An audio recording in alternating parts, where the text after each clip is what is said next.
Thanks everyone for coming. Yay, it's so nice to see so many people here in person. This is wonderful. We've had a few in-person meetings that have been sparsely attended. I think it's been Cheryl and me.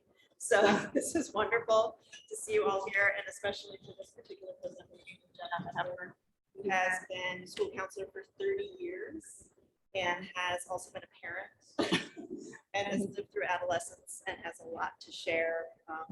So excited to have you here tonight. I'll just make one announcement. Next Thursday night is the parent social at Le Chateau.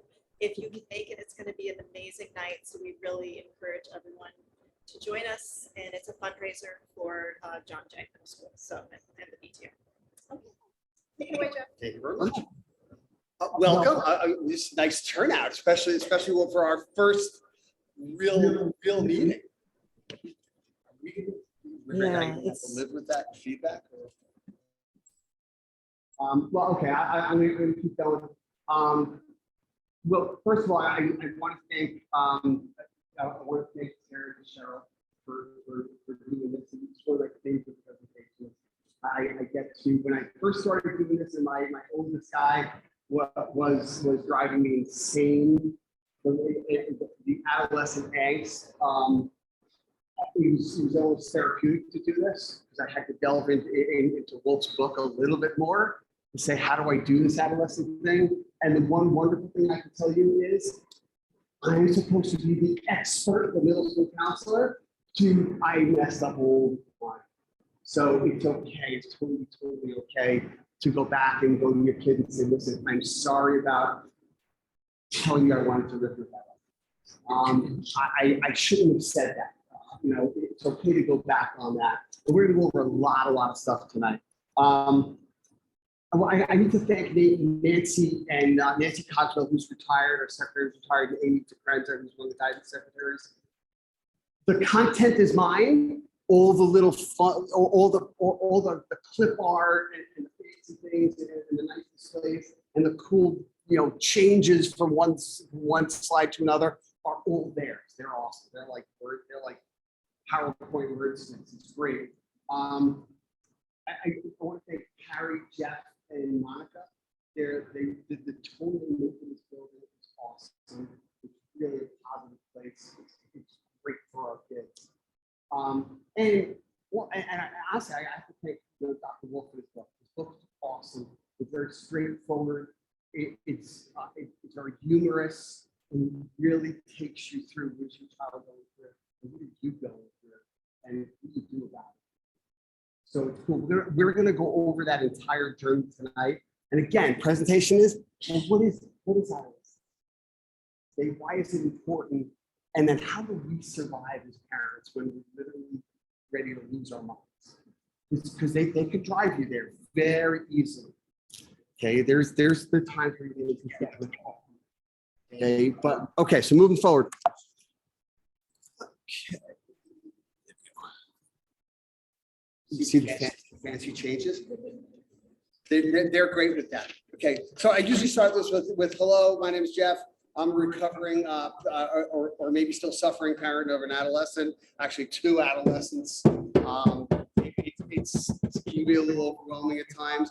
If I don't remember to tell you the difference between my 2 sons and the adolescent experience, please remind me. It's super important.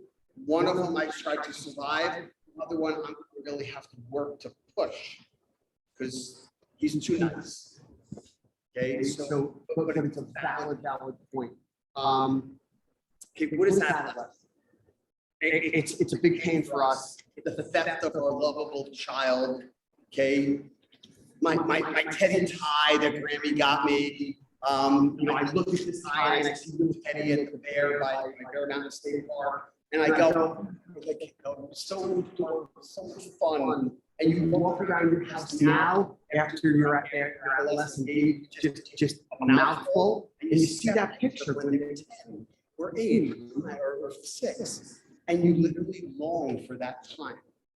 Okay, I'm gonna go back. Sorry, Thomas. I'm not gonna get that. But it's a theft. It's the bane of our existence. It's the reason that we think of using our minds and our grip on reality. One thing I would show you tonight is adolescents are the absolute best debaters in the world. They should be in the UN, they should be in Congress. They would literally get everyone to say, fine, do whatever you want. Because you just would get so tired of the debate with them, you'd be done with it. Okay, it's also a natural stage of development. Okay, that helps produce a responsible adult. That's the important. That's what it's about. That's what adolescence is about. Okay, and it's necessary that our children grow up to be independent adults also. Okay, so think about it. Beta of our existence, it helps our kids become responsible adults. The dichotomy there is insane. And that's why we feel this when it happens. What we're going to do tonight is we're going to go through those three stages, and we're also going to talk about what you can do at home. That's the most important piece. What can you do when that kid's pushing buttons, when that kid will do something where they're resistant? What do you do? The goal of parenting an adolescent is to get them through adolescence and to become a responsible, independent adult while keeping your relationship intact. You may not feel that it's intact at times. You may feel that it's horrible, but in the end, you want to be intact. I can tell you, my 19-year-old, not out of adolescence by any means. There's a few examples in here. You'll know Teddy well by the end of this. We have a really good relationship. And we have really great conversations with them, even on heavy topics. Why? Because of some of the work we did. Again, we did not do a perfect job. You know, by fault.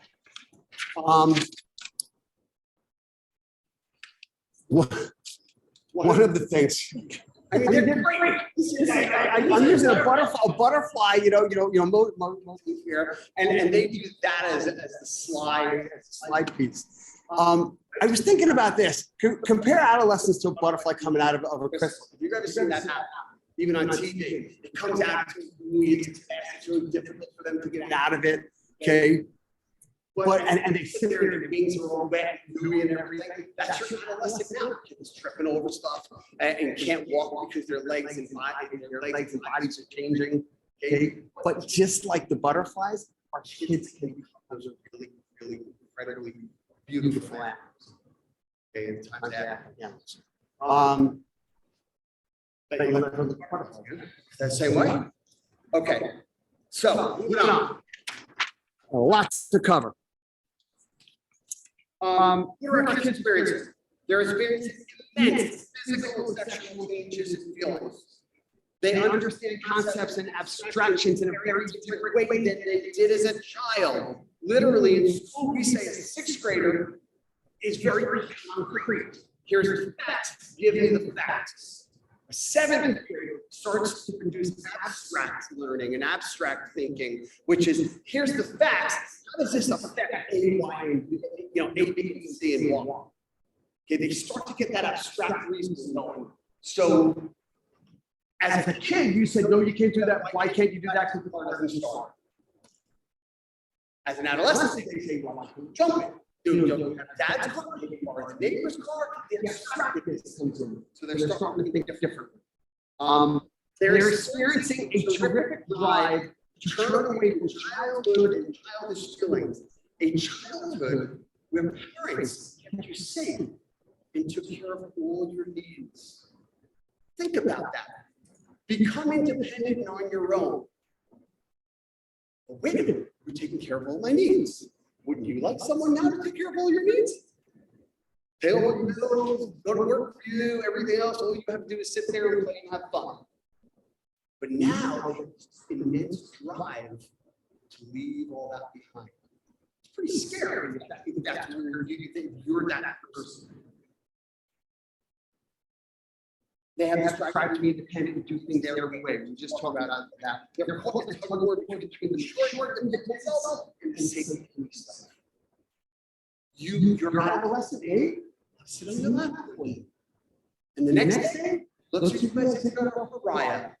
And why can't you move? I can move alone by the house, mom and dad. But the day before you sit on my lap. It's time to insane. They're experiencing anxiety and vulnerability. Life is no longer a safe, childish one. It's now real and it's scary. What do you mean? I have to go out and get a job. Moving this, but I got to move this. Okay. Their drive to be independent is so strong that what they want takes priority. So they must not even listen to their conscience. There are kids in 8th grade, they're doing things I would never think they did, what they did. This drive to do their own, be their own person and establish who they are is so big that sometimes they gotta put what they think is right behind them. They need to push their parents away. That's how strong their drive is. They represent the strongest connection to being a child and childish. Okay, we as adults know this. Okay, I'm going from here to there. I'm going to hold on to here. I'm going to go over here. I'm going to hold on until I have a piece of this, and then I jump over because we like security. We like to, and we don't want to leave until we know it's going to be secure. They will chop, burn, bury it, and just leap into the air and just take a chance. That's how strong the drive is. They have to get to that other spot. The next time his parents are ready to lose it, and this is my wife and I really tried to do this as much as we could. Again, we weren't perfect with it. But I'm just saying, this is going. What is the drive there? What is this thing with his friends, which has resulted in this argument? What is that drive all about? Is it about them being at us and being rude and disrespectful to us? Absolutely not. This is about this incredible drive that they take over their lives and making them make decisions that they wouldn't be able to.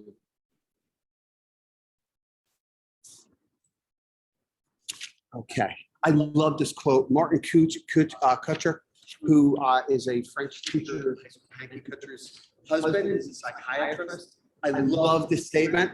This is out of a book of his on ADHD, which is a great book if your child's there. All children and adolescents are still literally in the midst of a multi-year frontal lobe remodeling project. Does anyone ever remodel their house a little bit? Or did a bathroom or a kitchen? How'd that go? Okay, little messy? Now your brain is doing that. Pretty tough.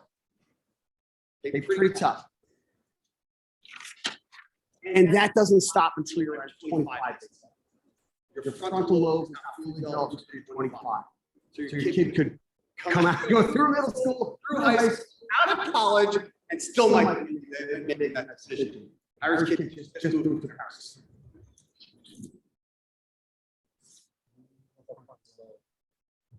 But now here's the thing, he talks about his son moving to Paris and basically talking about how he's not exactly 100% set, but what a great experience for him.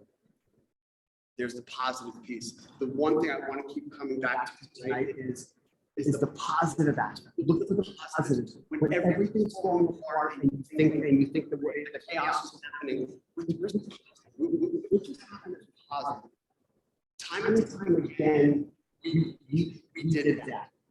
I'm in the middle school counselor. My wife was the person that said, "Did you see that?" Okay, so I'm supposed to be the expert. She was seeing it. I was. Okay, I'm going to talk about something later called the fishbowl scenario, where it's hard when you're in the midst of a scene. And I'll explain that later. Okay, what I love about what Wolf does is Wolf basically said, girls and boys react differently, and they react differently to moms and dads. And why? And this is what I love about what he talks about. He literally breaks it down like this, and it's great. Boys, they hide. And his statement here, they go to the room, they close the door, they turn on the stereo, and they come out 4 years later. And they think it's the next day. They literally come out 4 years later, they think it's the next day. Teddy did that. At one point in time, he went up to the room, boom, we never saw them. Literally, it's like they disappear from here. You walk in there, they ignore you. Okay, they separate from their parents by removing themselves. I have to separate. That's that separation with my own person. Okay, and I gotta separate intensely because you're the people that grounded me in that childhood. So I have to really rip away from you. You know, that's where that real pride and that push of theirs comes from. That arguing push is they have to break away. They say no. They say yes, no. Just ignore it. I could walk into Teddy's room 1,500 times and ask him to clean his room. He would say yes, no problem. He would say, as soon as I finish this, it's going to be 10 minutes. You walk up a couple hours later, oh yeah, no problem. I'll do it. Yeah, this thing kept going, but it'll be 10 minutes. There are times I think I asked him 20 times to clean his room.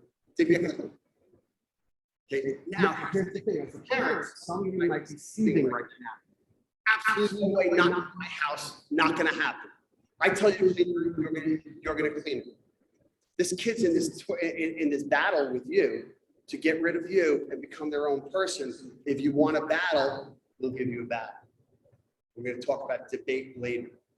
There's such an aspect as rules, such an aspect of it as what's your intent versus the actual thing you're looking to get out of it.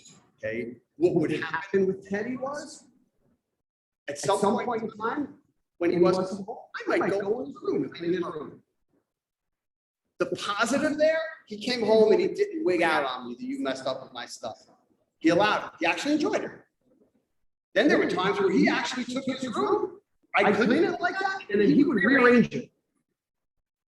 Which again, my wife coming in and saying, you know how good that is? He actually respected the idea that his room was clean. And he kept it clean for a week or two. Okay, but again, I didn't stop asking him to clean his room. There's such a thing as tasks we'll talk about later. I'm gonna ask you the task, I'm gonna stick with the task. Yeah, people are having some trouble hearing. I don't know if you want to use the mic. I'm recording from here. Oh, from there? Yeah, that because with your back to it, people Oh, weren't yeah, hearing. usually no one has a problem. You heard me. I'm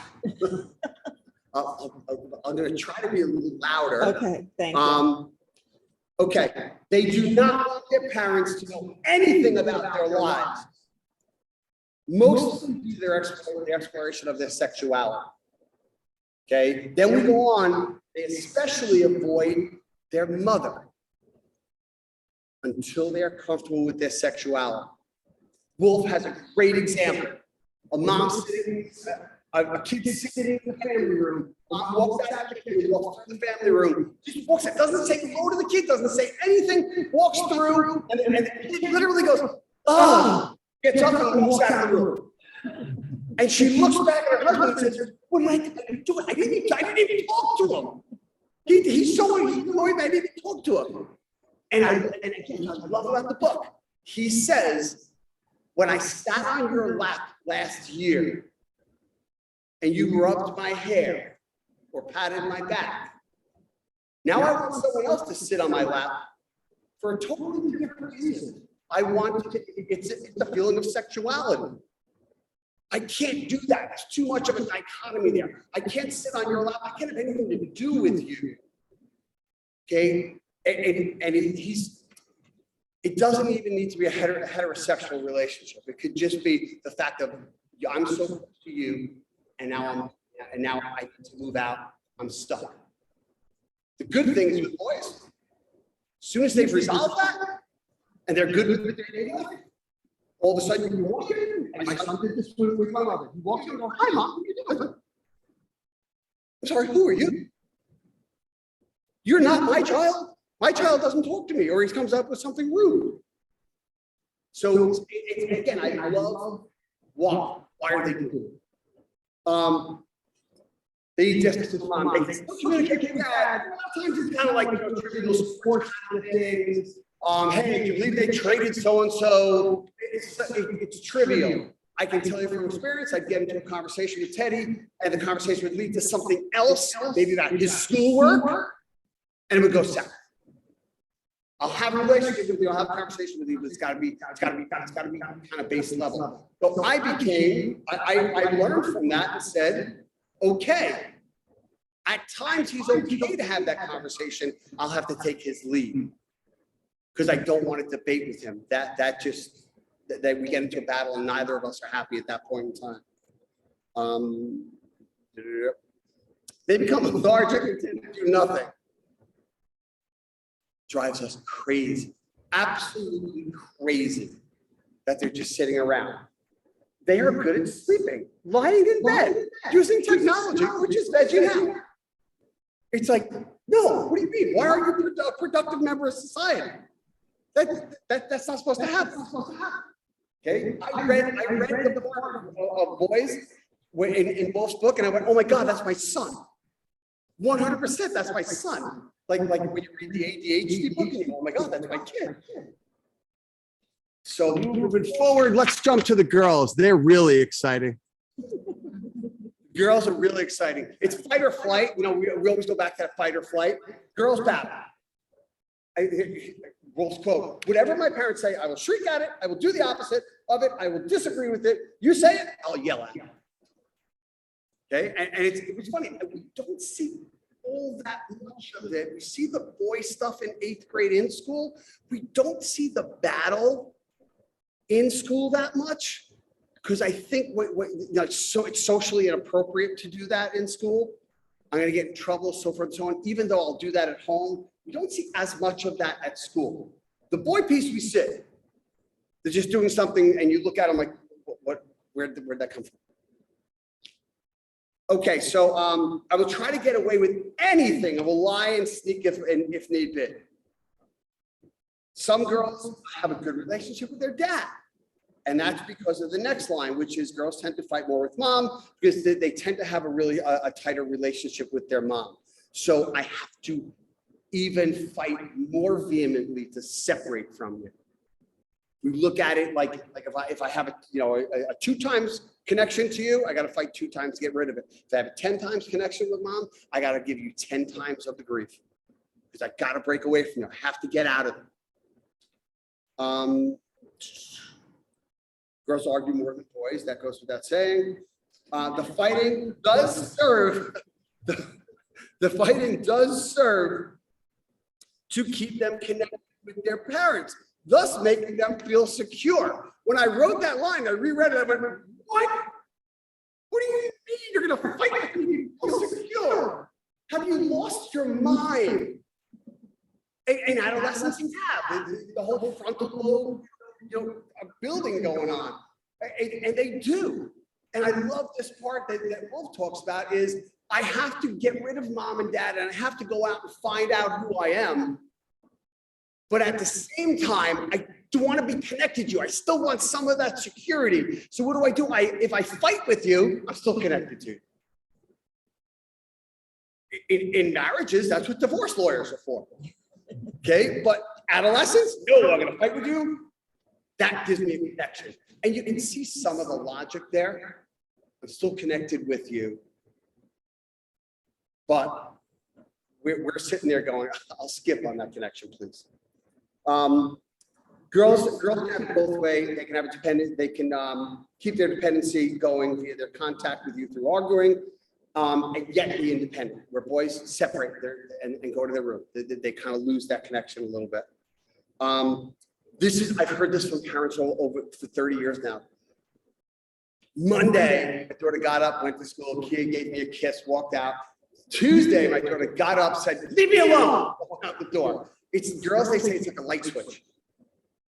Monday, sweet Susie. Tuesday, oh my God, what happened to that child? It literally can happen overnight. He talks about, and I've heard parents say that to me. Okay, moving forward. Some of the things they go through, okay, general adolescent viewpoints. Parents are taking it for granted, and they don't see that they're doing this. If you look at it, I would literally say to Teddy, do you realize what you just did? You just said, I just looked right someplace, and then you just turn around and just trash something. Nope. Absolutely, you should be regarding that thing, because I just told you I'd take you to your friend's house when I said no before. Oh, but there's no connection. No connection. Adults are jerks. But there's a logical reason. And my wife, again, she's really good with this. She would say, you realize that your son holds you up here, that your son Teddy holds you up here, and he has this perfect view of you. And that's tough for him. And he always feels like he can't rise to that. This is why the parenting piece of just talking with each other is super important. Okay. I don't see that. I'm ADHD Johnny going 100 miles an hour. Okay.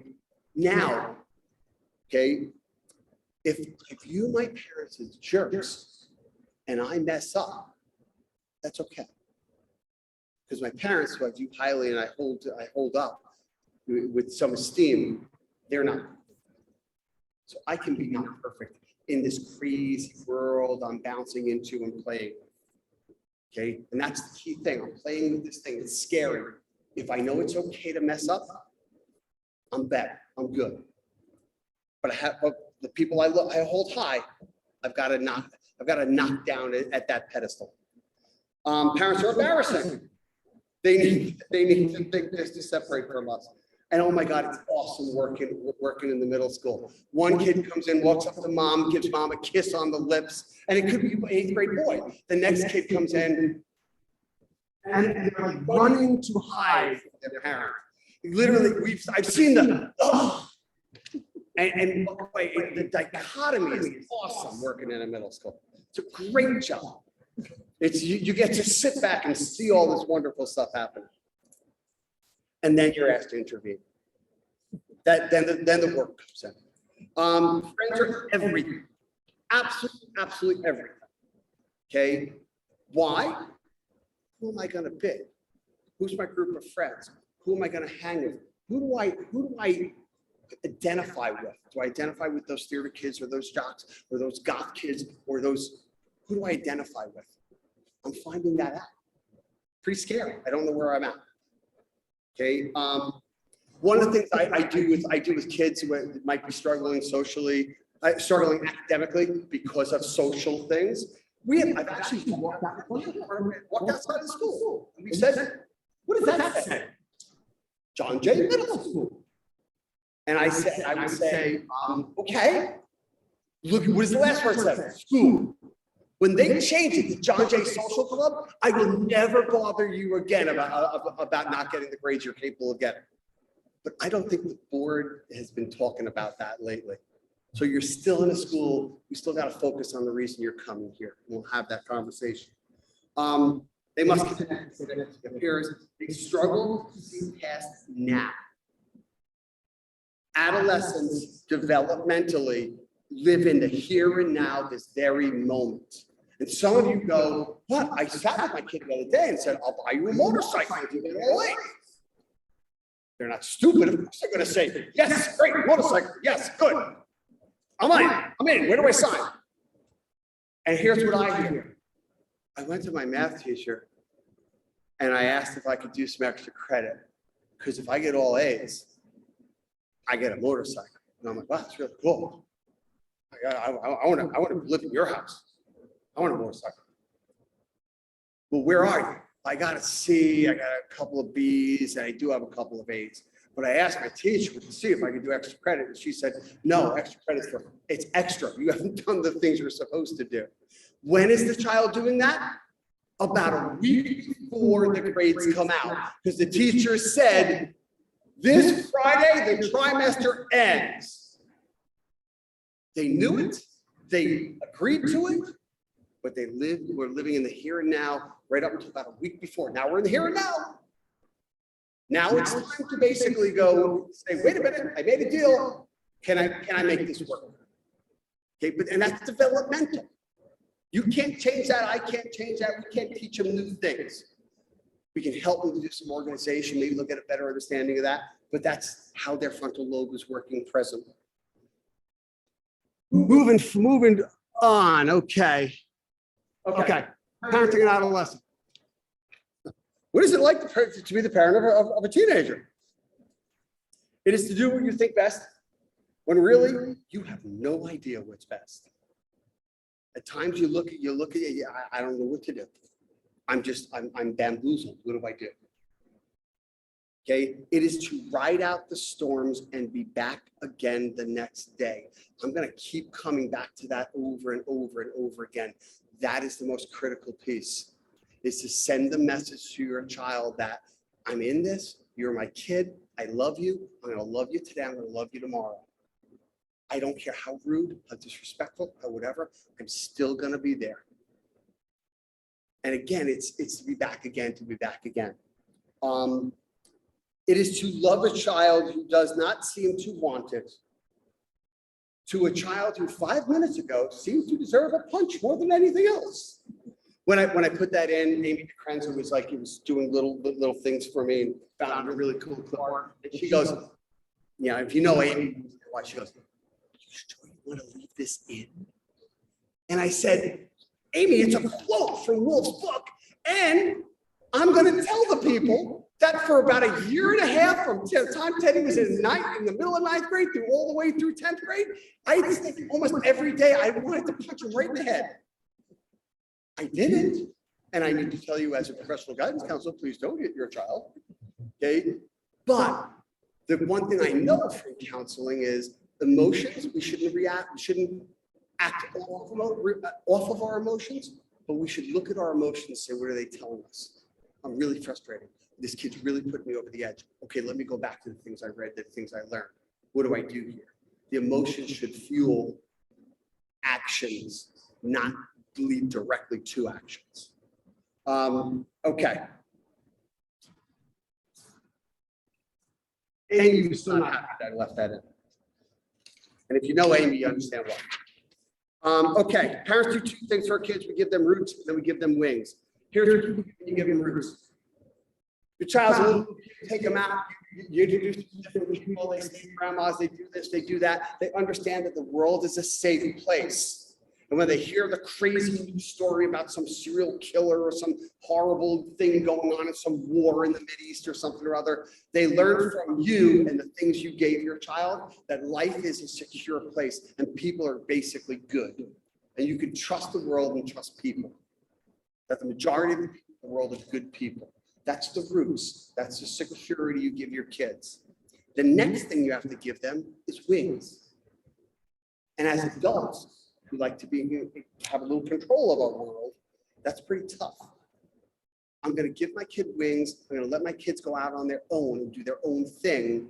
And this is the most precious item in my life. Most precious thing in my life that I care and love the most. And I have to let them go.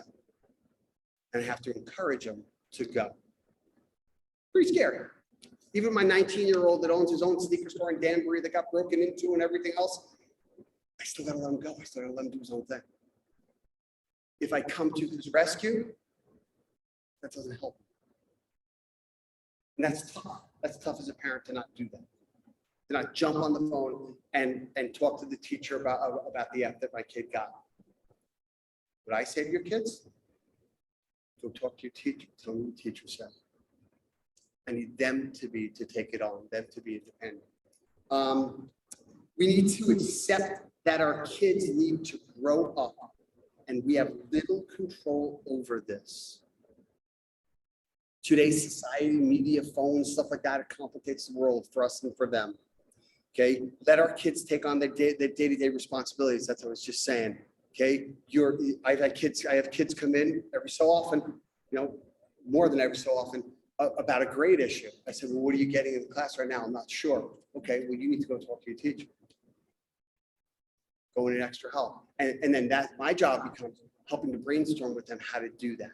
And maybe even role play how to do that. But I want them to go and get the grade and them to bring the grade back. And then we're going to have that conversation about what's going on. It's important that they take on their responsibilities. If your child's not getting themselves up right now and they're in 8th grade, it's time they start getting themselves up. If you have to sit on them doing their homework and it's not an adolescent pushback, it's time to let them start doing it on their own. We want to foster that responsibility. Avoid putting our needs and our preconceived notions on our kids. Adolescents will make mistakes. The must do, oh my God, if that happens, you didn't get the scholarship. You didn't get high honors, etc. We have a preconceived notion for our kids. And I can tell you from experience, our kids may not achieve that notion. Teddy was tested in school. Probably should have been the top 5 to 10% of his class. He did well, but was nowhere near the 5 to 10% of his class. I knew my son's ability. I envisioned my son graduating with A's, minimally high B's. It was close, but now it becomes my issue. What are my preconceived notions of my child? And believe you me, we worked on that with him. But at some point in time, he's going to take it and run with it. Okay, it's important to know what are your preconceived notions, or are you putting that on your kid?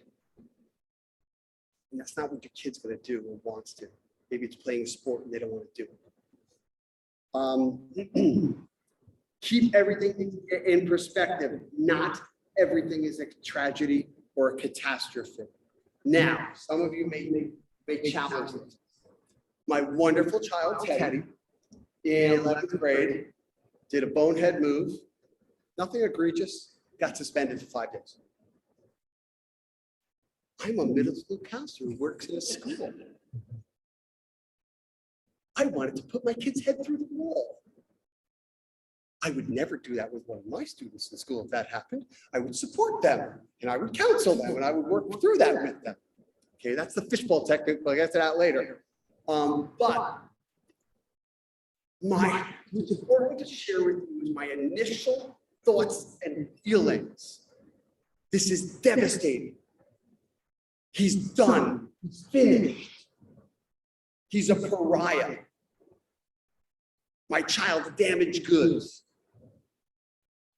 I had a good friend of mine, and the one thing I'm going to suggest later, talk to your friends, talk to other parents, share information. Hey, not highly confidential stuff you're uncomfortable with, but share stuff.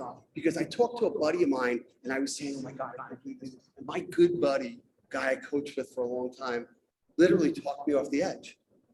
And he said, Dad, he's a really good kid. He made a mistake. Mistakes are, what do you tell your kids at school? Mistakes are good things, as long as we learn from them. It's a problem if we keep doing them. But my buddy walked me off the ledge and I was able to see this is not a horrible, earth-shattering end of his life scenario. And that's important. That's really important. Don't take everything catastrophic. Because what's going to happen is that our kid's going to feel that.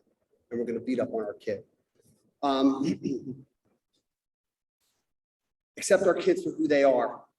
What if they are not the perfect person we envisioned and dreamed of? This is the big one. My son Teddy, again, I told you when I emailed you, a lot of it was going to be about Teddy. Teddy, an incredible football and lacrosse player. Okay, to the point where people would say to you, this kid's driving, this kid's energetic, this kid buzz around a field. You can't teach that. I played college football. Teddy didn't want to play college, anything. Teddy didn't even want to go to college.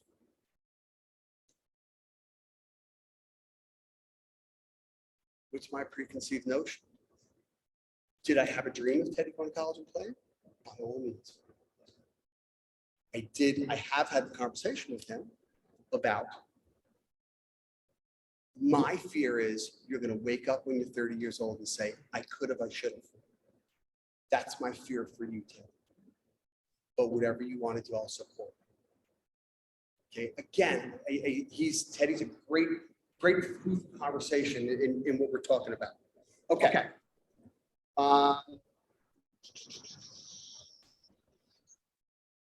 Did I flip the page already? Yes, I did.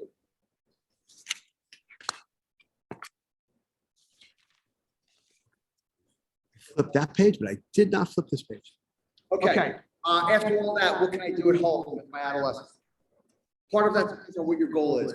And this is an important piece. Is your goal to control your teenage child and make sure that they do not do anything wrong or bad, fun in their minds, then that is going to be a very frustrating battle and battle-ridden experience. You and your child may end up in a place that neither of you want to be, not liking each other, not trusting each other, and so on. Okay, we talked about the adolescents before and the turmoil they're going through. How much do you think you're going to have to control your adolescent? To fully control them? You're going to set rules and tasks in your home, but to control them, don't think you're going to control all of them. It's not going to happen. If your goal is to guide your teenage child to help them to see that do negative things, well, again, in their minds, okay, is not what you want them to do, and that you will set rules that you think are good for them, model for them, love them, and will still love them, even if they do something that you do not approve of. Then you stand a chance of surviving adolescence. Okay? And we'll probably, and your kid's probably gonna like you when you're done. As I said, I'm very fortunate. I now have a really great relationship with that child that I wanted to ship off somewhere when he was in like 9th or 10th grade.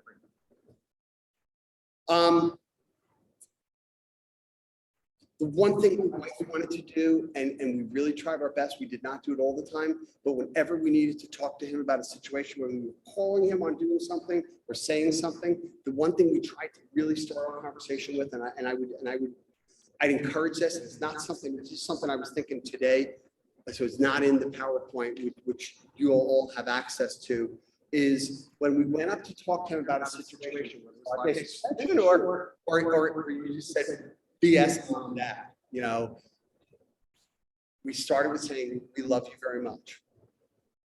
Had our conversation and ended with, it will never change that we love you. We started and ended with that, and that was important. And there were times he hated hearing that. But it's going to be the consistent message that no matter what you do, I'm not going away. I'm in this for the long run. Okay, it's not the road, but it's there. And we don't have an option of traveling on it.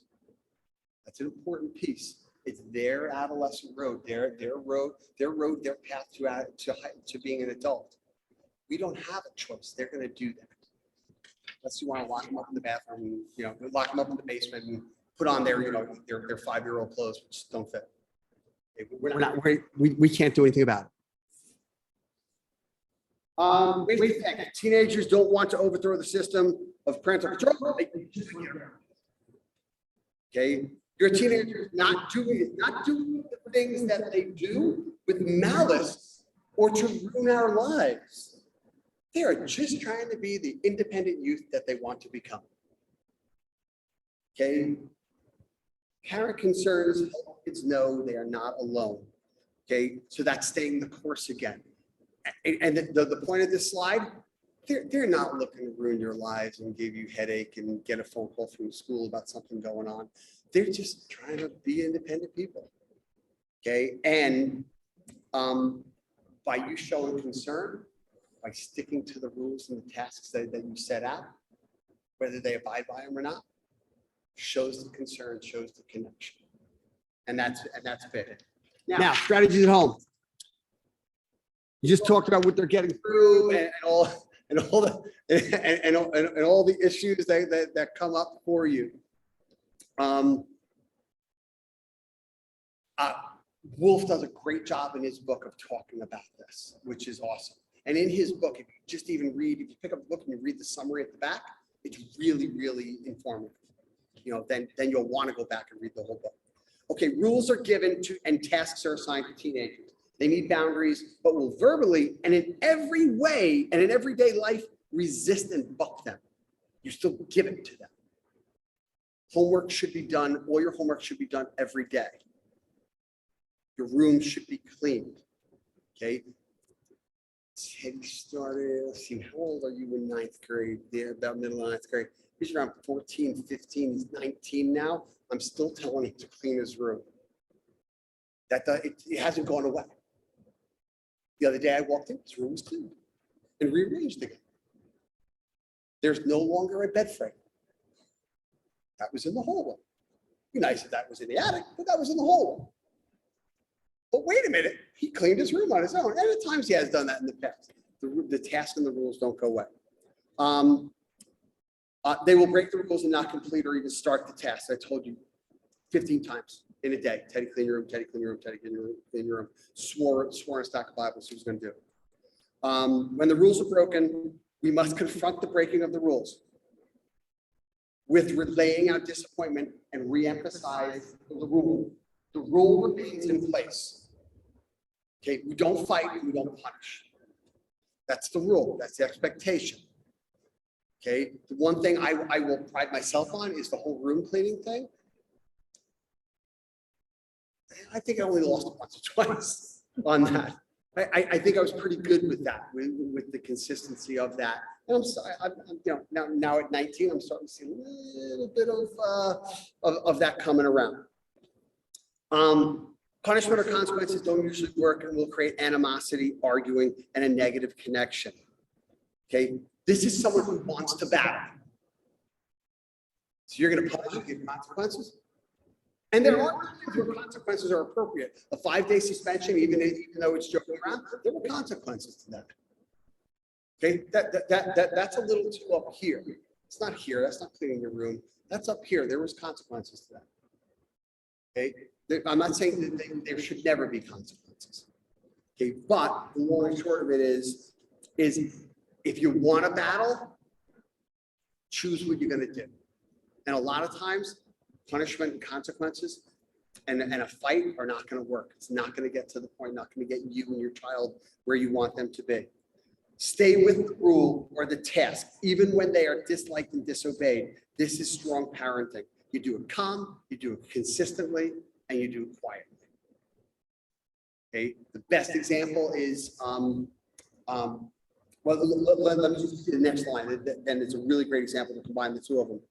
Intent versus the exact letter of the rule of law. What is the goal really? Stay focused on the intent of the goal. Cooperation, even though they're resistant, is good. It brings you toward the goal. And the best piece that I've seen, the best example is a parent says 11 o'clock is your curfew. And the kid comes home at 11:15. I know of people, friends of mine, they blow their top. What's the intent of what you're looking to do? When I told Teddy what time he had to come in, the intent was, I don't want you staying out all night. I didn't say that to him, but that's my intent. So if 11 o'clock was curfew and he came home at 11:15, pretty darn good. There's some cooperation going on there. Do I still tell him he's late and the curfew is 11? Yes. Thanks a lot for being home at 11:15, but dude, the curfew is 11 o'clock. Okay, you know, keep up, dude. I'll have to lower. If you're off by 15 minutes, eventually I'm gonna have to move you back to 11:40 to 10:45. Okay, but that's 3, 4, 5, 6 times later. Okay, I will tell you with Teddy, that worked miraculously. He better not be here because I don't want him to know. He'd go to some party or someone's house and would come home early. Now your kid comes home early from a party. What am I doing? What's up? Why are you home? I'm thinking something's going on. I'm like, who did Teddy punch? What happened at the party? What's the deal? It was boring. He knew the curfew, and he said, great, maybe he heard me saying that When I was younger and my dad gave me a curfew, one of the things I did was I tried to get home maybe a little bit early. Because then if I wanted extra time, that usually came to me because I was being pretty cool about it. So it works out well. Okay, so let's move to the next slide. Okay, rules and tasks continue. Rules and tasks will need to be refined as a teenager finds ways around them or reasons to debate them. Okay? Do not do this with the tone that I'll get you with this new version. That's a battle. You're asking for a battle. Okay? But when they find their little wormy way, and they're the absolute best at finding that little squeaky way around, you change the rule. And it could be, hey, you know what? I told you that you had to call me for your ride home, to be home at 11 o'clock. From now on, I'm just going to show up at 11 o'clock. It's time for you to get in the car. To morph the rule. It's not, I got you on this. Can't be an I got you because now you're battling. Rules and tasks can be refined and changed when the teenager makes valid points that are not attempts at bullying to her parents. Okay? I forget how old we were, but at one point in time, Teddy wanted to move into the basement. He wanted to sleep in the basement. So he comes down one night, we're sitting in the family room, and he basically says, can I go into the basement? I want to sleep in the basement. I want to move in the basement. We kind of looked at him like, why are you moving to the basement? No, that makes no sense. He actually sat down and he actually said, don't talk to us about moving into the basement. Okay, let's think about it. A couple days later, he came in and asked again. We said, yeah, you can do that. I mean, did it make logic? Did it seem logical to me? Absolutely, absolutely not. He moved into the basement. He stayed down there for a little bit and eventually moved back into his room. Is that how it went, Teddy? That's Teddy. I have to yourself tonight. You actually have see the real person I'm talking about. Okay. Don't waver. Stick with the rule of tasks. Consistency can usually pay off. Okay. As I said, curfew to come home. Teddy started arriving early some nights, but it just wasn't fun. Okay. Very rarely was the curfew anything more than a half an hour out. Again, what's the intent? What are you looking to do? I want my kids to stay out all night. I say 11 o'clock, come home at 11:30. Life is good. Okay, life is good. The key decision: don't debate the rule or test. We're going to talk about debating in a minute. Okay, that's huge with adolescents. The key in decision making is that the parents make the decisions, and that these decisions must be their own, right or wrong. Parents can reverse decisions and change their minds when they are not getting bullied. The basement situation. Okay, when you're not getting bullied, it works. Teddy used to debate us on our rules. These are stupid. These are stupid. What we used to say, my favorite saying was, sorry, I thought some of my parents' rules were stupid too. I'm doing the best thing I can for you. In 10 years, I might tell you, yeah, dude, I was wrong. That was a stupid decision. But I'm doing the best I can now. These are the rules. Sorry, you can do it your way. You have your own kids. But I tried to do it with a calm and with a calm scenario where I wasn't getting into a battle. Okay. Teddy could battle you in a heartbeat. Okay, moving forward. Debate and battle. Teenage battle and debate with us to try to get their way so that they can stay connected with us in some way, not the way we want, and to know that they are not alone. If I battle with you, I know you're still there. Again, logic absolutely does not play into the scenario as far as we're concerned. Okay, I think some kids, it's more of like a subconscious thing than I'm even doing it on purpose. But if I battle, I'm connected. When they battle with us, we need to try our best not to take it personally. though this can be tough to do, and some of the things they say can be deep and hurtful. Okay? Teddy would say two things. I can't wait to get out. You people are horrible parents. My wife took that in strong. To me, it was the proverbial knife through my heart. Whether he consciously knew it or subconsciously knew it, it was said to come. And it was said to battle and debate and get me off the topic. They're experts at that, to get you off the topic. Don't let them push your buttons. They know the things to say that really hurt and irritate you. We need to tell them when they've stepped over the line and been rude. We need to tell them we tell them this without attitude, okay? And the hurt reflected in our voice and our message. Okay, again, I don't know if I was ever able to do that in one of those moments when those things were said to me. But I knew, even in hindsight, that I needed to do that. That I needed to try and stay calm and address the situation. Don't get into a debate with the world's greatest debater. Okay? If we took, I may have said this before, we took adolescents and put them in Congress and put them in the United Nations, things would be, they'd be done.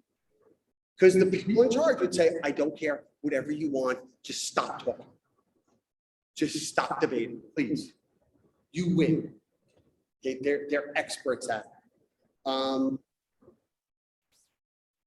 Adolescents will debate us to derail us from the original issue.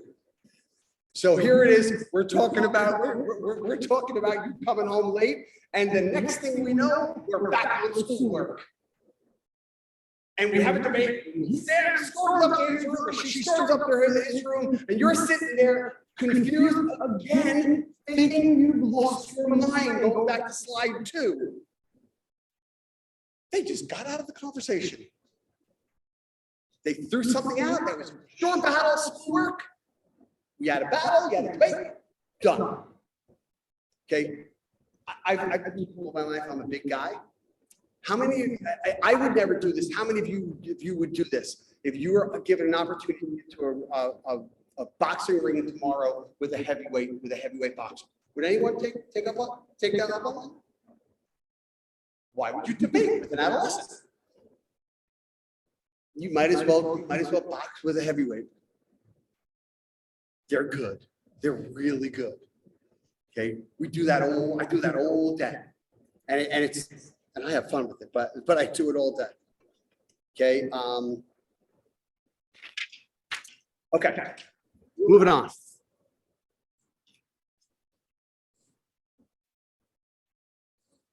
Okay, separation. This is an important part to the rules and the tasks and sticking to the task. When discussing rule, tasks, point, question, etc., taking a position and do not continue the conversation. This works great if you're at a store and you're talking to someone. It works the same way. Don't continue the conversation. Okay. So if you're my adolescent, I'm telling you something, and I stand there, I'm waiting for a response. Let's get ready to rumble. The curfew's 11 o'clock. Thanks for coming home at 11:50. The curfew's 11 o'clock. Disengage. Walk away. You may have to lock yourself, and he talks about in the book about someone locking themselves in their bathroom. You know, because I'm not going to talk to you. We're not going to have this conversation. Do not get into a debate. It will only lead to a battle. Remember, they're the best debaters in the world. Why would you get into that? Separation is super important. Get off their home field. Get away. Don't, Now, here's the funny thing. Negging, surprisingly, we need to do this. I thought, when I first saw negging, I was like, never do that, never do that, never do that. But one of the things Wolf talks about is not over the clock, endlessly. but more than you would like to do. That, and it's the bedroom, cleaning the bedroom thing, cleaning the bedroom thing. You know, that eventually that gets done. Eventually it can get done. Separation again, is super important. I'm sorry. Rules they restated because tasks sometimes will not get done. Don't nag. Sometimes even with nagging, they won't get done. Okay, as I said, Teddy's room, even today, clean your room. Last week the room got clean, reorganized a little bit. Only took 5 years. But be consistent, be consistent. You know, and that's the thing. Okay, the clean room was not a reason for battle consistently. It might have been a reason for dude really needs to clean everything. So it's not, but it's not a battle. Advice, your kids' advice. They won't listen to your advice because they need to learn and become their own person. As I said, Teddy opened a store, sneaker store. A month into the store got robbed to the tune of $35,000. Dad said, should probably get business insurance. Teddy being Teddy needs to learn on his own. That's how Teddy learns. Teddy has insurance now. Okay, and again, I'm not digging it into Teddy. It's just kids sometimes have to learn.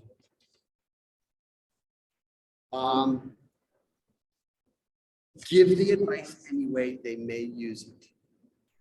Okay, every bit of research says if you tell your children to not drink, to not do drugs, to not drink, to not do drugs, to abstain from sex, if you say it over and over again, kids listen to their parents. Will every kid listen perfectly to you? That's the same as trying to control your adolescent. No. But every survey over and over and over again says, especially with drugs and alcohol, the more you say don't do it, the more of a chance you have that your child will not. Okay, and again, it can't be the over the top beating you over the head with it. It's the just consistent message, the consistent message. What parents say and do are part of our kids' conscience, whether the kid likes it or dislikes it. That's why they listen. There is a respect there, unless it's a fully dysfunctional home. There is a respect there that kids have for their parents. So when the parents say something, it does register. And that's important. One of the things I call planting the seed. I do that as a middle school counselor. That's what I do daily. A lot of times I'm talking to a kid and a kid doesn't walk out. A lot of times doesn't walk out and say, okay, great, I'm all my math working. Life's gonna be great. Okay, but you plant the seed, you plant the seed, you plant the seed. I've had kids come back 5 years later and say, thank you. When you were pushing me to do that, I do that now. And that works. No, I didn't. But you plant the seed, it might grow. Okay, moving forward, we're getting there. Listen to your kids, it's important. Listen to your kids. Respect is earned. From what I do here, and especially from as a coach, respect is earned. I talk to a lot of kids who have negative experiences with coaching because of coaches, because of belittling, putting down comments, things like that. The coach who yells out to a kid at a game, that's you, that's your fault. You got around your end. I would yell out to a kid, that's you, that's your responsibility. But then I immediately followed up with, what's the technique I want you to do? I'm on the sideline yelling out to the kid, keep this arm free, keep this arm free, take him on with this. Now I'm pointing out something that happened and that's your responsibility. But I'm giving you the way to fix it. Respect is earned. Don't give advice when listening. Kind of tough to do. They basically say, I think 80% of us, as you're talking, I'm thinking of my reply. I'm not thinking of what you're saying. I'm thinking of my reply. Part of that is We want to feel important. The other part of it is just our society. We're a producing society. Gross national product can never be the same every year. It's got to be more. So we're geared to produce. Okay, listen. Gotta listen. It's tough to do. You can't plan when talks will happen. We will have to stop and listen when they want to talk. It's usually like on a car ride. And I have great Teddy story on that one. And talk they can, sometimes not for prolonged periods of time. We would sit in cars for 40-minute trips. Teddy would not say a word, not a word. Go to the game, go here, not a word. I would try a couple of things, a couple of stabs of conversation. It was like a lead balloon hit the ground. Now, got an hour and a half trip somewhere, and I'm figuring in my mind, the kid never talks to me. I'm gonna basically, I got this to do. I'm gonna whirl around in my head some project I have at home, everything. We get in the car, and he starts talking and talks nonstop for an hour and 29 minutes. Honestly, I'm thinking the little blank. Oh, should I tell him, listen, I really need to think something out right now. You got to give me a break. Absolutely not. That adolescent who's tearing away from me now wants to connect, drop everything. That's the conversation. That's the time you have when they're saying, I'm letting down my guard. It's time to talk. I'm back. Stop, have the conversation. And it will be exactly the time you don't want to have it. I'll put money on it. I'll guarantee it. Take advantage of these positive moments. Okay, keep them positive. Keep them positive. We're going to have the conversation, and I know I hear it in the car. You know, this teacher and that teacher. Well, you know, if you just did this, you took responsibility about that. That's not the time to have that conversation. He's opening the door. It's time for me to have the conversation about, oh, really? Wow, that's crazy. I once had a teacher do that. Oh, we had a teacher at school. Yeah. Have the conversation. Go there with them. Build the relationship. And like I said, I can say now, at 19, we have a good relationship. Okay? That's where you want to be at the end. When your adolescent is gone away, now they come back, you want to be to the point where you have a good relationship. Okay, moving on. Punishment. And in previous presentations, some people have had a hard time with this. Wolf really feels that punishment does not work. And if you think about the aspect of punishment, of punishing if someone is ready to debate and battle with you, that can be tough. So what ends up happening is, you know, when our modern adolescents punish, with our modern adolescents, punishment like threats, grounding, physical punishment, lectures on motivation, attitude, and even rewards don't really work. Although the one thing I have found with kids this age, the loss of their phone or their device can be motivating. That's something I found that can be motivating, but it must be realistic. Okay, how many people in here parents told you you're grounded until you're 30? No one's going to admit that your parents grounded you for 20 years. Okay, you can't do that. We also need to know. Teddy first got a cell phone when my sister-in-law basically was telling us that we were talking about we were debating about getting him a cell phone because he's in the middle school, he's going to high school. And my sister-in-law said, yeah, we weren't going to get our daughter one, but what ended up happening was this is the way kids communicate. So if we don't, we're kind of isolating our kid. It's a damned if you do, damned if you don't scenario. And it puts a lot of work on your back, having to monitor that and figure out what they are and how to do. But it also becomes a motivation. Taking away the little special things we do for our kids all the time, not only is it effective, but it takes away the connection that kids have with us and their security. If you go for ice cream every Friday night, do not take that away from your child and you. That's your connection. We've been talking about that connection, maintaining that connection. That's that positive connection. When you go for ice cream on a Friday, I'm sure your kid's not sourpuss on you. It's a positive thing, something they look forward to. If you take that away, you're attacking the core of your relationship with your child. My little guy, Harry, and I, we do puzzles. We do 1,000-piece puzzles. If I was to say to Harry, and thankfully, the thought never occurred to me. If I was to say to Harry, we're done. We're not doing puzzles for a month. I would cut at the core of our relationship, something that's very special to just he and I. Can't do that. Keep those things open. That's your connection. Consistency, keeping the rules in place and sticking to our decisions is what works. That's what he constantly talks about. It's this saying, sorry, listen, it's 11:15, dude. 11 o'clock is the curfew. Thanks for getting home. Done. Finish. Walk away. The consequence, if the consequence is necessary, I said this, I found that taking the phone or technology away kind of works.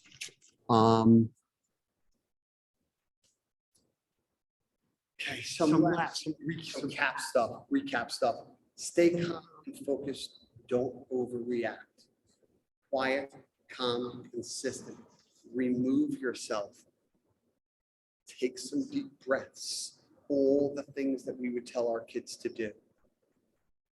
Okay, again, don't debate with the world's best debater. Stay focused on the goal of the conversation. Write it down. There were times we were talking, I would literally write down what we started talking about. I'd scribble on a piece of paper real quick. And we might go off on 14 tangents, but if I scribbled on a piece of paper, at least I could draw back and we could finish the conversation. Try to finish the conversation. Don't take it personally. They are just being self-centered, self-absorbed adolescents. Okay, it's not personal. They really don't. They're really not. It's not against you. Separate. Don't get dragged into the battle. Get outside help if you're struggling with your teenager, or talk with friends. There's power in commiserating and hearing that you're not alone. If a scenario is getting to the point where you think it's going above and beyond, commiserate with people, talk to people. I'm available. Parents call me all the time to literally say, could we bounce something off of you? And there have been times where I have said, I really suggest some kind of counseling. This is a little bit above and beyond an adolescent of what you'd expect from just adolescent rebelliousness. Okay. The commiserating piece is important. Talk to your friends. Fishbowl scenario. I've discussed this before. Why do we go to see a therapist? Why do we talk to a school counselor? I don't live in your home with you in the fishbowl. Who's had a goldfish? Has anyone had a goldfish? Okay, we've probably all had a goldfish. We've all gone to a fair and won one for $87. So we bring our $87 goldfish home and we're feeding it all the time and everything else. And then we love our goldfish. So we buy a castle and it can go through the door and up through the top of the castle, right? Pretty cool, right? And then you sit and you watch the castle and you watch the fishbowl for hours and you go, you stupid fish. Don't you know, go through the door and up through the top of the castle. That's why I bought the castle. You're supposed to entertain me. You're supposed to be a smart fish. Well, the fish is in this fishbowl and it's huge. And the castle's huge. And he doesn't, no one told him to go through the door. No one told him he's supposed to do that. He might not even know where the door is. It's big. He's in the fishbowl. It's kind of hard to see what's going on there. Is it easy for you outside the fishbowl to see what's happening? Yeah. I'm outside the fishbowl. I can see the fish. You go right here. You go in the door. Outside the fishbowl, it's easy. That's why when you talk with someone else, whether it's a therapist or a friend or someone, you get that fishbowl scenario, that outside look of what's going on. It's important. Like I said, a couple of friends of mine have been very supportive over the years when I've been at a point where I'm struggling with something. All kids and teenagers want to behave, so consistent rules that don't go away help them through adolescence. It's consistent, whether you're doing your homework or not. I expect you to do your homework. I expect you to do your homework. You're modeling, you're setting the example for which should happen. Trust your child and believe in this trust. They may surprise you, okay? But don't be blind. If you feel your child is looking high and if their eyes are glassed, search their room. There's nothing wrong with that. If Teddy was honest, he'd tell you, I know you search my room all the time. I know you took away vaping stuff all the time. Sorry, it's harmful. I'm not going to put it, an automatic weapon in your room either. Or I'm not going to put a bomb or anything dangerous in your room. That's my job. Doing my job. Sorry you don't like it. Okay, so there is that line to cross over. Okay, but again, consistent rules are important. That's what kind of helps. And the whole aspect of trust them. If you convey the trust, you just might get it back. You just might get them doing what you asked them to do. Teenagers lie. So did we when we were teenagers. So don't be egregiously offended when your child lies. Yes, address it. Your parent told you. It's not what you did, it's the fact that you lied. Well, wait a minute, you did it? No, you're kind of saying that the street doesn't go both ways. The street goes both ways. Wait a minute, it's only one. The street goes both ways. It's not one way. Time out. Yes, address it. But understand you did it too. Okay, so just a little reality concept there. Your child's adolescence will end, and most kids actually become nice again. It's just a stage. Okay, it's a stage. It's a beat up stage for you because you become the target. You're the safe person for them to beat up on. Sorry. I know you didn't. I know that wasn't that. You didn't read the fine print on the parenting thing, rules, parenting contract you signed, but that's part of the contract. Part of the contract is you're safe. I tell parents all the time, they will not do that to me, their teacher, or their coach. I'll call them on it. Their teacher will send them to the main office. Their coach will bench them or kick them off the team. Mom's not going to do that. Dad's not going to do that. And that's important. That's that I'm going to love you no matter what scenario. Okay, so you become the safe target. And my wife and I, that's what we try to keep reminding ourselves throughout the years. We become the safe target. We become the safe target. Let me flip to this. And I did say I was going to go over one more thing. So I know I said I wanted to talk to you about the difference of my two kids. That I think that's an important dichotomy, important thing to point out. Teddy was a typical adolescent, bucked heads with us, fought with us, debated with us. Did things to push the envelope. Typical adolescent. Okay, my younger guy, who's 16. And this is, again, in our world today where we have a lot of ADHD, we have autism, things like that. He's diagnosed with autism. He's high function, doing well in school. He's in the 11th grade. His biggest adolescent push is if I go, oh yeah, that's something mom would do. Yeah, right? Yeah, mom's just like that. I'm sorry. So now, wait a minute. I now have a different job as a parent. I want my kid to push and become.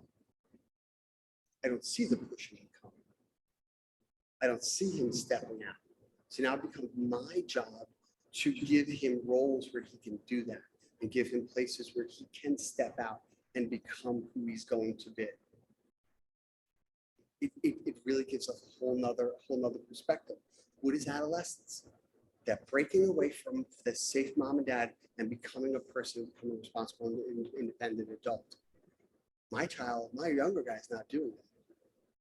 He's doing it very slow, very, very unsure way.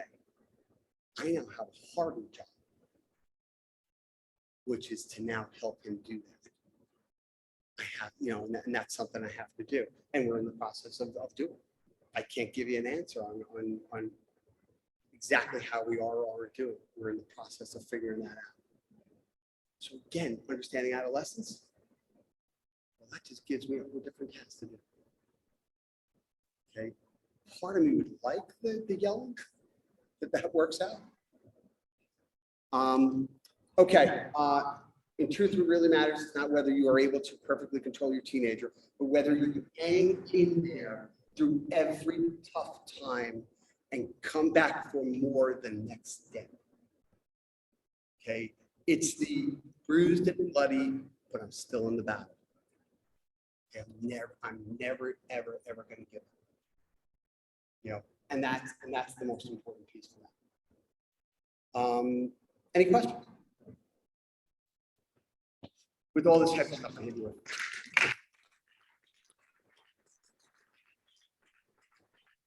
I tell you, I enjoy this book. I enjoy this presentation. I think it's got a lot of teeth to it. Come on down and see what you look like. After all the grief you've given me.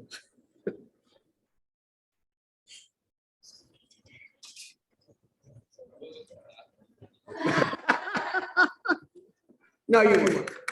You were. And does anyone have any? You all have my number. Don't hesitate to call. Thank you. My pleasure. Have a great day. Yeah, Zoom and recording.